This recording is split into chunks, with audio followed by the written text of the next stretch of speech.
Assalamu alaikum viewers.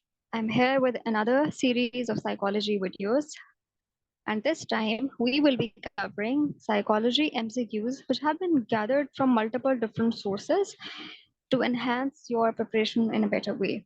So, be it regular university exams or be it any competitive exams like CSS, PMS, or for any competitive seat which is announced by the government, be it PPSC, or for any other different province, these video series are going to help you out in order to prepare your MCQs in a better way.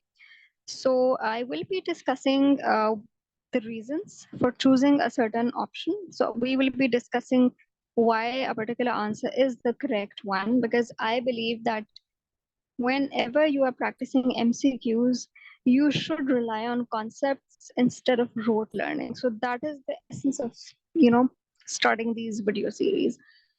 So without further ado, we'll move to the video. And also, I will be covering 5 MCQs per video just to keep it bite-sized, short, and easy for you to retain. So let's start.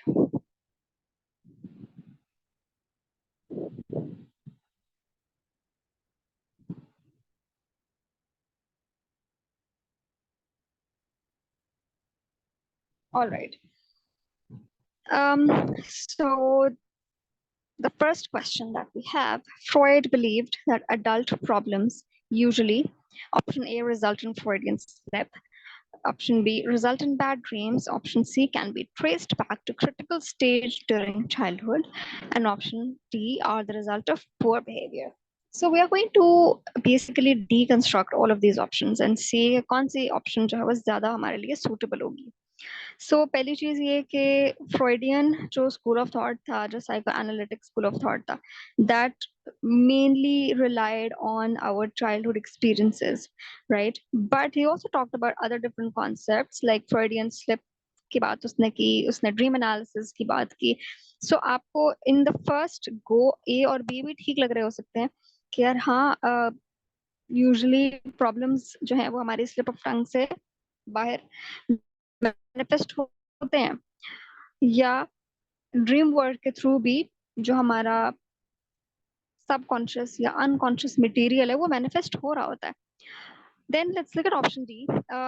Behaviour का तो इस school of thought में क्योंकि जिक्र ही नहीं था, इसलिए we're not going to consider that at the moment, right? So now we're left with option C.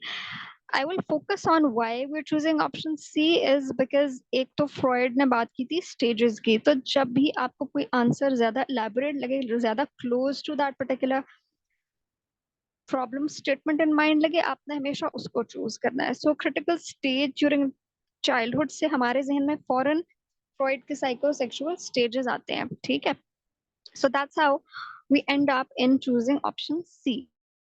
And also देखें, जो स्टेटमेंट है ना, Freud believe that adult problems usually, इसका मतलब ये है कि एडल्ट प्रॉब्लम्स एक बहुत जनरल और एक जेनेरिक टर्म है, ठीक है? अब इसके अंदर हर प्रॉब्लम तो फ्रॉइडियन स्टेप के थ्रू मैनिफेस्ट नहीं होगा, ठीक है? ना ही हर प्रॉब्लम जो है वो ड्रीम के थ्रू मैनिफेस्ट होगा.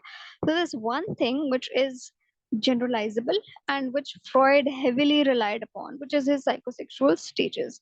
So which leads us to the conclusion that option C is correct. Now let's move on to the second MCQ. Gestalt theory emphasizes on option A, a flow of consciousness, option B, the atoms of thought, option C, environmental stimuli, and option D, our tendency to see pattern. So इसमें हम थोड़ी सी बात कर लेते हैं.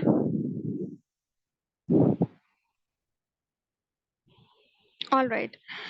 So where were we? Atoms of thought, then option C, environmental stimuli, then option D, our tendency to see pattern. So let's look at the options one by one. Option A जो है हमारी flow of consciousness, इसको हम stream of consciousness भी refer कर सकते हैं. So this concept was basically given by William James, who is known as the founder of functionalism, which is one of the earliest schools of thought. हम बहुत ज़्यादा यहाँ detail में नहीं जाएंगे because the video will then extend and it will become really lengthy. इसलिए functionalism की बात यहाँ पर नहीं हो रही, इसलिए हम पहले ऑप्शन को डिसरिगार्ड कर देंगे. Option B, atoms of thought. We all know कि फंक्शनलिज्म के साथ साथ एक स्कूल ऑफ थॉट बहुत पॉपुलराइज हुआ था, which was structuralism, which talked about breakdown of any internal mental process into smaller chunks. तो उसमें एटम्स की बात की गई थी, इसलिए वो हमारे लिए इधर सूटेबल नहीं है. Then we have option B, sorry C, which is environmental stimuli. हमें ये भी पता है कि जितना भी ताल्लुक एनवायरनमेंट के साथ था बिहेवियर का, that was in part of the behaviour school of thought, so हम इसको भी डिसरिगार्ड कर देते हैं. Then finally we have option D, which makes sense because Gestalt psychology ने बात ही integration of certain patterns and certain characteristics की थी. So this lands us to the conclusion that this is the correct one. All right, moving on to question number 3. The process through which a learned response, this is learned, not learned, sorry for the typo, stops occurring due to the non-availability of reinforcement is called A, punishment, B, extinction, C, spontaneous recovery, and D, generalization. So punishment, as we all know, that is basically a concept where we are introducing a negative stimulus in order to basically discourage a behavior. So non-availability उसमें नहीं होती, उसमें basically आप एक introduction करवा रहे होते एक unpleasant stimulus का.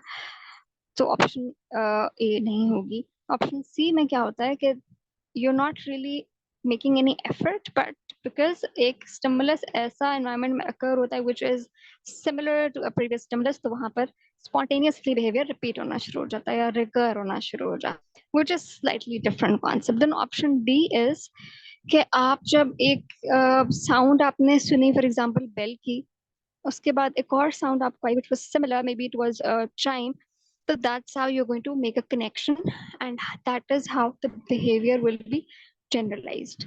Then we have option B को डिस्कस कर लेते हैं. Extinction is that particular process or that method जिसके में होता है कि extend का word का मतलब ही अगर आप थोड़ा सा समझें तो इट मीन्स कि कोई ऐसी चीज जो अब दुनिया में नापैद हो चुकी है, एक्सटिंक्ट एनिमल्स जैसे होते हैं. So always try to understand the words and their roots and that's how you will make connections. So extinction में ही ये चीज होती है जहाँ पे रीइंफोर्समेंट अवेलेबल ही नहीं होती, तो आहिस्ता आहिस्ता बिहेवियर रिड्यूस होना शुरू हो जाता है.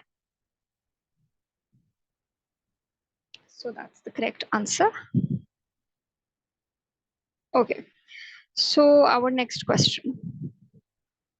Which of the following is not a characteristic of self-actualized people according to Maslow?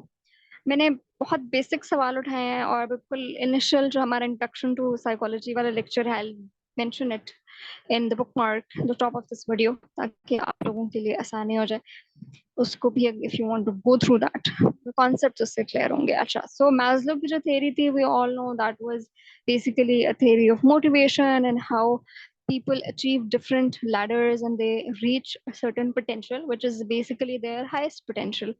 ठीक है, उन लोगों को हम कहते हैं सेल्फ एक्चुअलाइज, जो कि दुनिया में बहुत कम पाए जाते हैं, which is top of the pyramid. ठीक है, so उसके उनके क्या खासियत होती है, that they are very self-aware people, they are highly emotionally intelligent people, they understand their own emotions, their own needs, and also the needs and emotions of other people, and they are very satisfied in themselves. ठीक है, मैंने आपको basic structure बताया, अगर आप इसको Google search भी करते हैं कि what are the characteristics of self-actualized people, ये सवाल आ भी चुका है कहीं ना कहीं CSS या PMS में आए, I remember that. अच्छा, अब उसमें हम ऑप्शंस पढ़ लेते हैं. पहले आपने कॉन्सेप्ट अपना क्लियर करना है. ठीक है, so option A, they are sensitive to fake and dishonest people. Yes, because they are so self aware and so aware of the people around them, they are easily able to detect somebody जिसकी intentions ठीक नहीं है या कोई toxic या narcissist person है, तो वो उसके साथ दोस्ती नहीं करेंगे.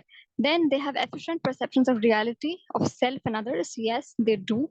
Then option C, they feel ashamed of their negative emotions. I just mentioned ये लोग इमोशनली इंटेलिजेंट होते हैं, तो जो लोग इमोशनली वेल रेगुलेटेड होते हैं, they are never ashamed of who they are and what they are feeling and what they are going through. ठीक है, सो इसके अंदर एक इमोशनल मैच्योरिटी का क्वेश्चन ज्यादा होता है.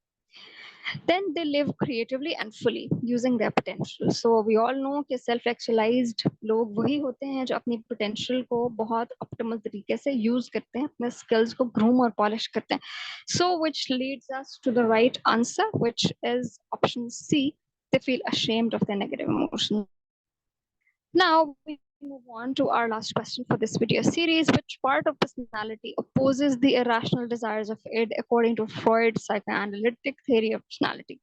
So option A is Thanatos, and we all know Thanatos is basically the death instinct, you can say. So that is not appropriate over here. Then libido is basically sexual energy. That's also not applicable over here. Then option C has ego. And ego is basically the rational component of our personality according to Freudian theory. Then we have option D, which is superego, which is the moral compass of the personality. So in this option, in this particular question, we are left with no other option rather than option C, because ये यहाँ पर जब irrational का word use हो गया, तो यहाँ पर rationality आती है, क्योंकि opposes the rational desires of it जब आ गया, तो उसके जो opposite चीज होती है, that is ego. So that also leads us to the correct answer. So that's it for this video. Thank you very much for watching, and I will be looking for your feedback and your response. So do leave your comments down below what kind of more videos you want me to make, and if you liked this format, because it's a new series, so do like and subscribe, and see you next time.